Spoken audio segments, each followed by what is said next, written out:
Welcome to the program. I'm Jeff Schechtman. Even if you're not a political junkie, even if you only pay attention occasionally, the one thing you should have learned by now is that campaigns matter. And while this is true at the most local level, it is true in bold relief in our national presidential campaigns. It seems that in the modern political era, presidential cycles each layer on new accessories to the campaign process. In 1960, it was the televised debate.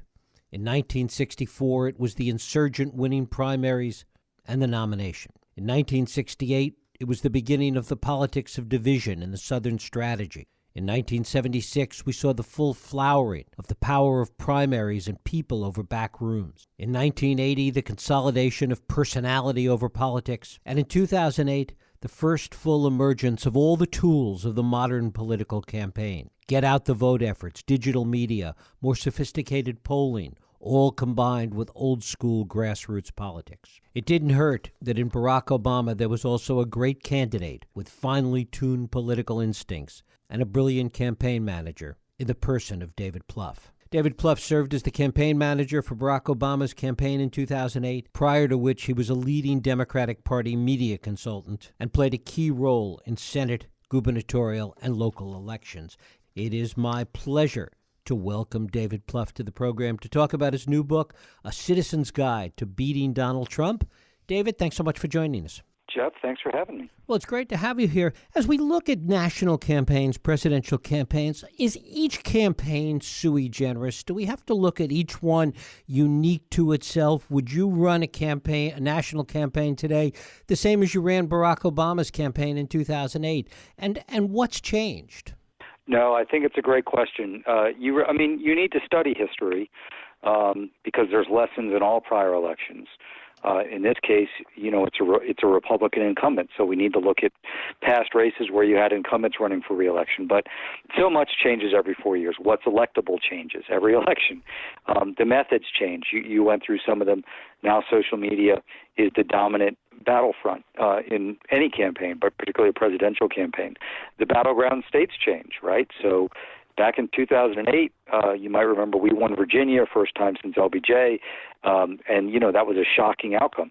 Now Virginia is heading to safer blue territory, and some states, like Wisconsin, Pennsylvania, Michigan, are more competitive. So the battleground state maps changes. So I think it's really, really important, and I think particularly if you're the incumbent, between 2008 and 12, we tried to really we obviously brought some of the lessons of 2008 forward, but we realized it was a completely different election. And so I think if we're going to beat Trump, we have to understand what's changed, what is constant, and how we need to. The one thing that doesn't change is the power of people, which is the focus of my book, right?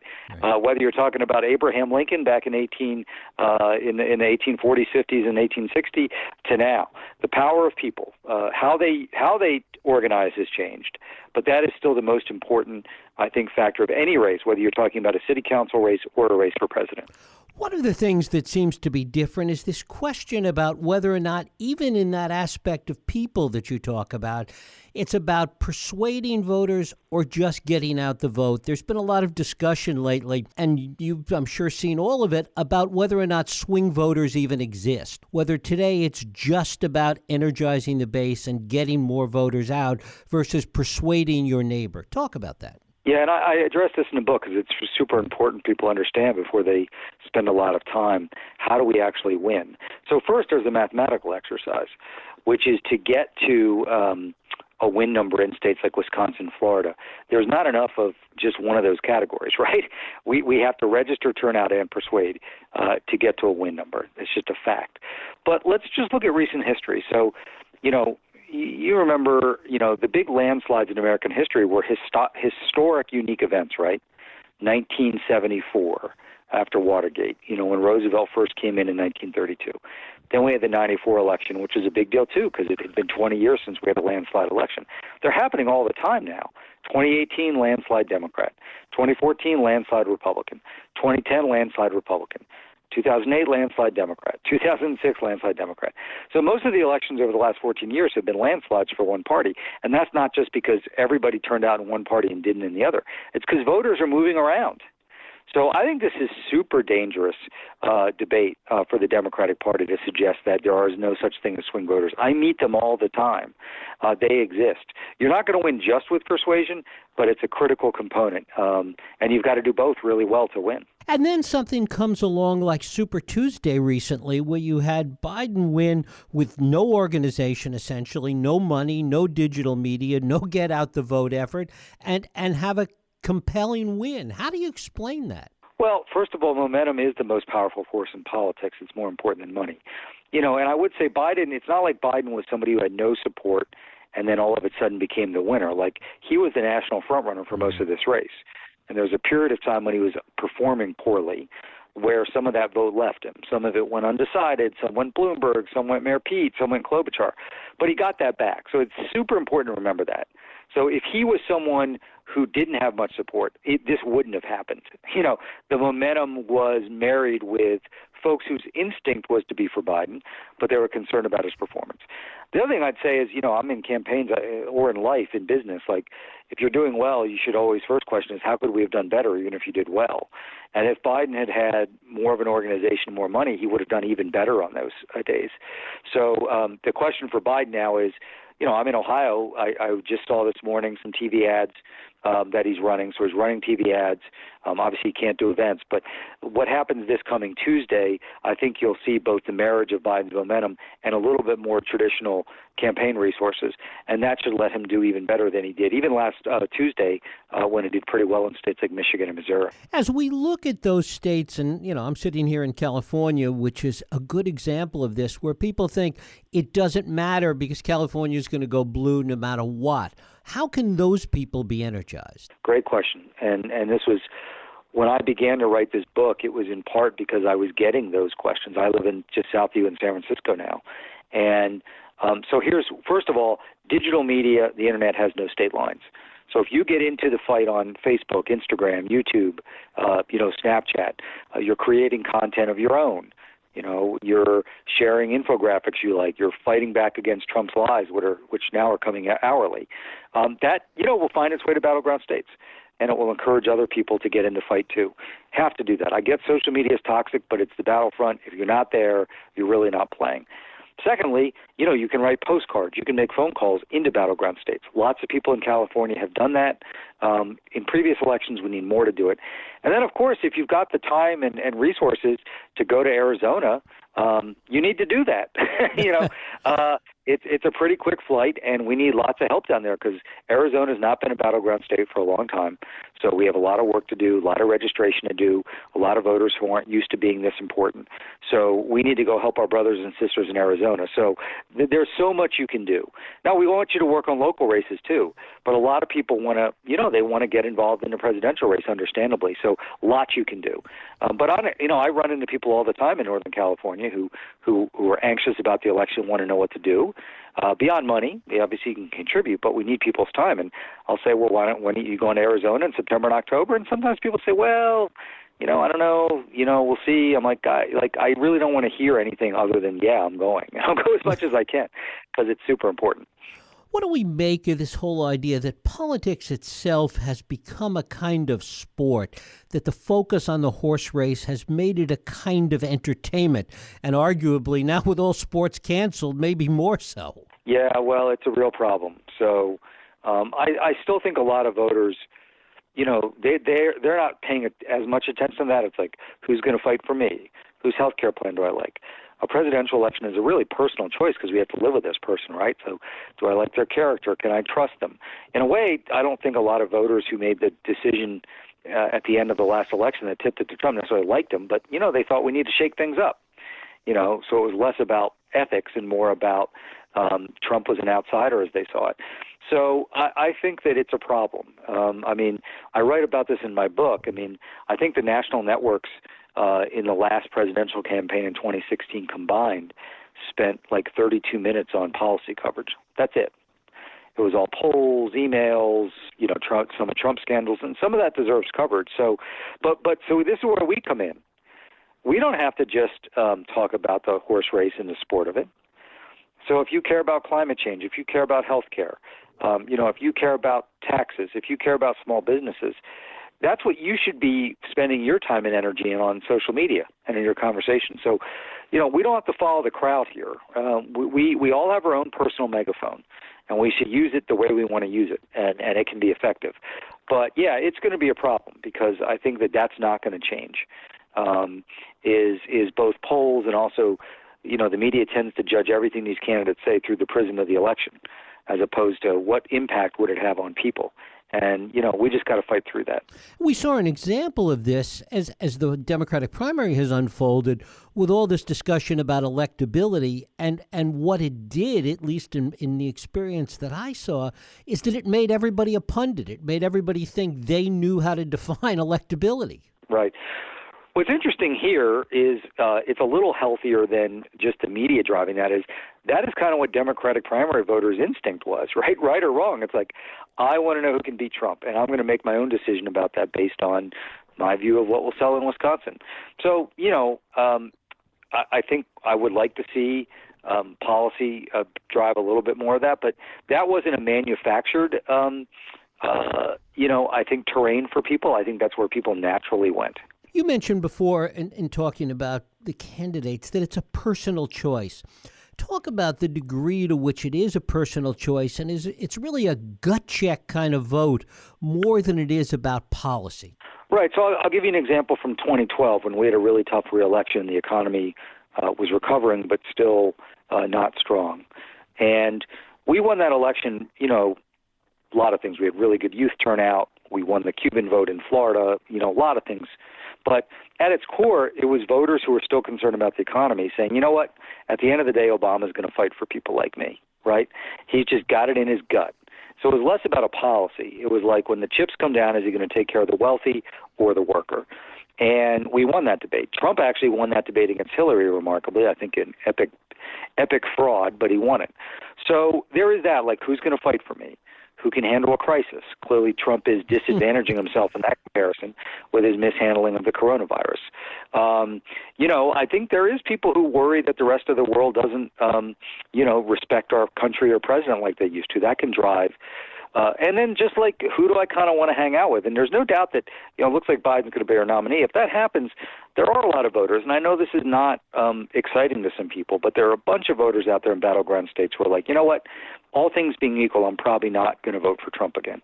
Even some people, by the way, who voted, I have a brother like this who voted for Trump last time and is glad he did, but says, like, I think 8 years is just too much of this guy, right? It was like, I'm not sure if the good things are going to happen if we extend this experiment. So for them, Biden's, kind of a safe, comfortable, good person, knows his stuff. So that's a really important to understand is I think sometimes as progressives, and listen, we should talk about policy. Policy is meaningful. We got to lay out for people how our next president would affect our lives positively. But I think sometimes, we tend to lecture and we need to listen more. And understand what is motivating the voters. So if you're talking to a truly conflicted swing voter, they may say, I need to know who's got the better health care plan. Or they may say, I just want to know, how often is Biden going to tweet? You just don't know where people are going to take it. So I think good organizing starts with good listening. But, any executive job, mayor, governor, and most importantly, president, is very much a personal decision for people because this person's going to be on your phones, on your tablet, on your TV, on your radio, for those 4 years.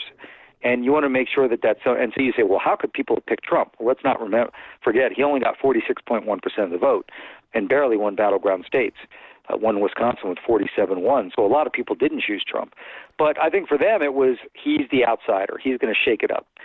We got to give somebody like him a chance. So it was less like I want Trump to be on my phone every day. And I think that's a mistake he's made.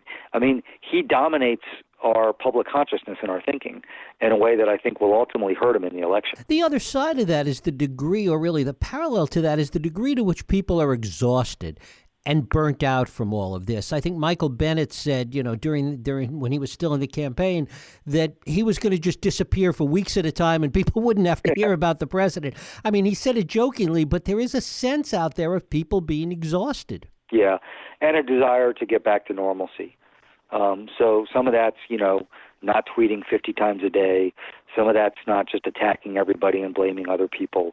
Some of it's not, kind of creating crisis. So, Trump's done plenty of that, whether it's Charlottesville, the travel ban, how he's responding to this, I think, is added to people's anxiety. So I don't know if it's disappearing for weeks, but the spirit of that, I think, is important, which is we're going to kind of get back to normal order, and Washington's going to be less present in your life day to day. I think that's smart. If I were the Biden campaign, if he's our nominee, I would definitely embrace that attitude. One of the things that does seem different today, and it relates to social media, but it has a larger framework as well, is the degree of disinformation that Trump has created and what the price of that is in the political process. Well, it's a huge problem. And obviously, there was a story, I think, on CNN.com yesterday about the Russians contracting with a bunch of people down in Ghana to create content here in America to sow racial division. So we're going to see that from the Russians and others. They want a president like Trump in office, right? It's good for them when America is weak and led by somebody who's clearly not up to the job. But Trump himself, let's just look at the last 72 hours. So he keeps pushing this attack that this is all Obama's fault, which has been debunked every which way to Sunday. So what I would say is if your Uncle Jared or Aunt Ivanka posts on Facebook or Instagram this accusation from Trump, you as a citizen need to say it's just not true and find a good piece of content that says it's not true. Now, if that's a hardcore Trump supporter, your aunt and uncle, they're not going to change their mind. But somebody else who may actually say, I'm not sure what to believe, may see it and say, okay, now I know it's true.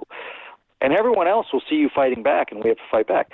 So the other thing Trump did 3 nights ago was he tweeted out, if the Democrats win the presidency, they're going to get rid of all cars, and you won't be allowed to have more than one car as a family. Just a flat-out lie. Right. Okay? So I think sometimes we think about disinformation as stuff the Russians are going to do or shadowy political groups are going to do. He's doing this from the White House, from the presidential podium, and his people will believe it. So I know that can frustrate all of us, but, I wouldn't worry about his hardcore base. Let's work on them in the next decade. But they're going to stick with Trump. But for people who are truly gettable in this election, it's super important. Because Trump's last event of the campaign, I'm sure, will be, listen, if Joe Biden wins, you won't be able to drive your car or truck. You won't be able to eat steak or hamburger. You're not going to be able to fly on a plane. He doesn't believe in borders. He's going to let all rapists and criminals out of jail. And none of that's true. None of it's true. But that's what he's going to say.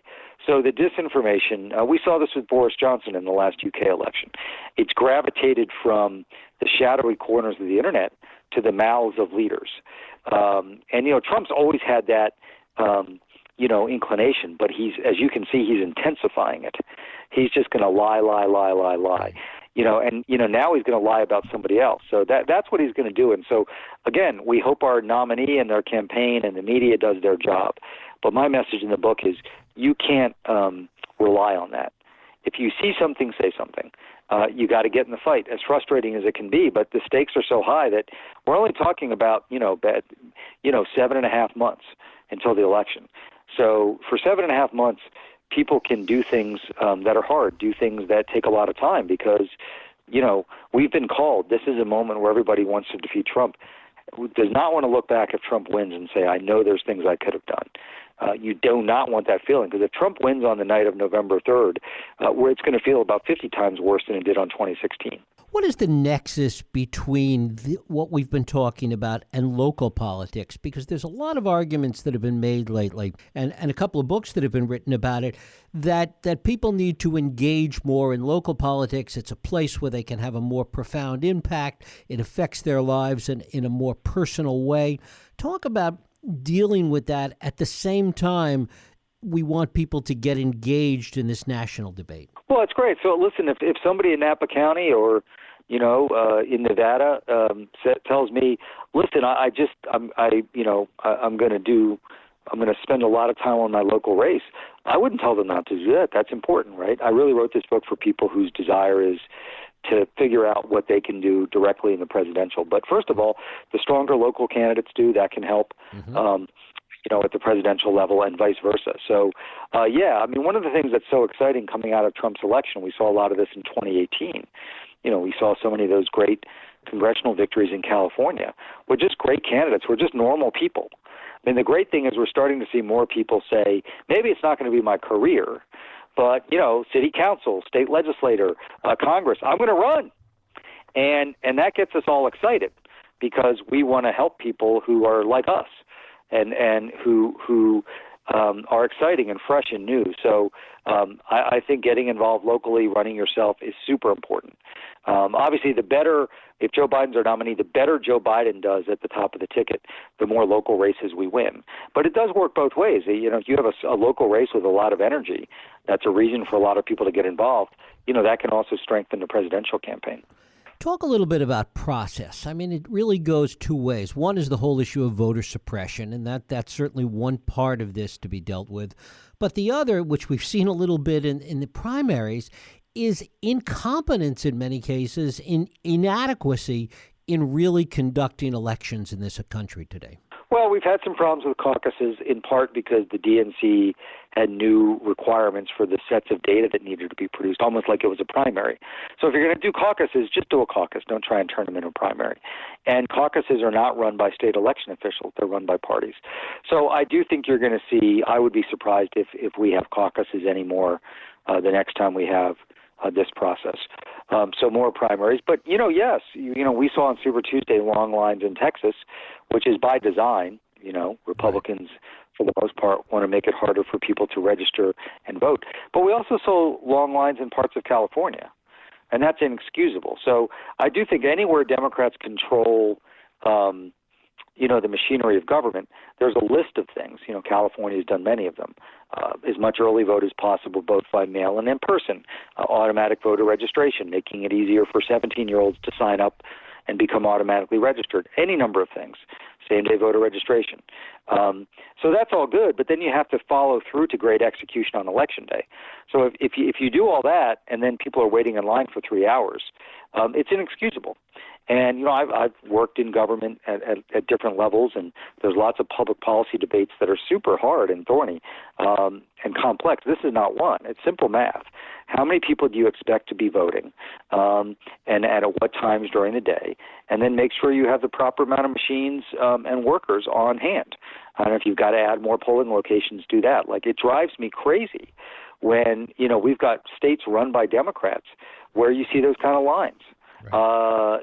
It's like the hardest thing we do, you can press a button and basically get anything you want in a matter of seconds or minutes these days on your phone. But the thing that seems to take the longest is voting, which, again, in some Republican states, that's by design. But where we own the process, from registration to actual voting, let's make it as painless and easy as possible. Which really goes to the heart of one of the important points that you make in the book, is that there's 65 million votes, that roughly 65 million that can be counted on as anti-Trump votes or pro-Democratic votes, but that number needs to increase to 70 to 75 million, which means we're going to have, with luck, 5 to 10 million more voters out there. Yeah, and the reason I say that is, I think Trump is going to grow his turnout. He's obviously not grown his support base through persuasion, meaning people who voted against him last time. He's kind of give them the middle finger for the most part and show no interest in gaining their support. But there are a lot of people, particularly in battleground states, that look a lot like Trump's core MAGA base that aren't registered or haven't participated. So, I was just in Wisconsin, 2 days ago. Trump, won that state actually with a couple thousand votes less than Romney got. But, was around 1.4 million votes. I assume he's going to put up 1.6 or 1.65. In Florida, he could go north of 5 million votes. So we've got to raise our water line, too. And we do that through a mixture of persuading people, but also registration and turnout. So, I think the most important thing our presidential candidate will do from a campaign standpoint, they've got to target the right states, obviously. But when they think about how many, and, a campaign is boiled down to this, how many votes do you think you need to do to win, right? And then, the dollars you spend, the time you spend, where you allocate your human resources, all flows from that, right? So, but if you think Trump is going to get 10 votes somewhere, you better assume he's going to get 12. We cannot be surprised. We've got a plan for what's Trump's ideal scenario in terms of the number of votes he gets, and plan a campaign, that can match him and exceed him. David Plouffe. The book is A Citizen's Guide to Beating Donald Trump. David, I thank you so much for spending time with us. Thanks for having me, and everybody stay safe out there. Thank you.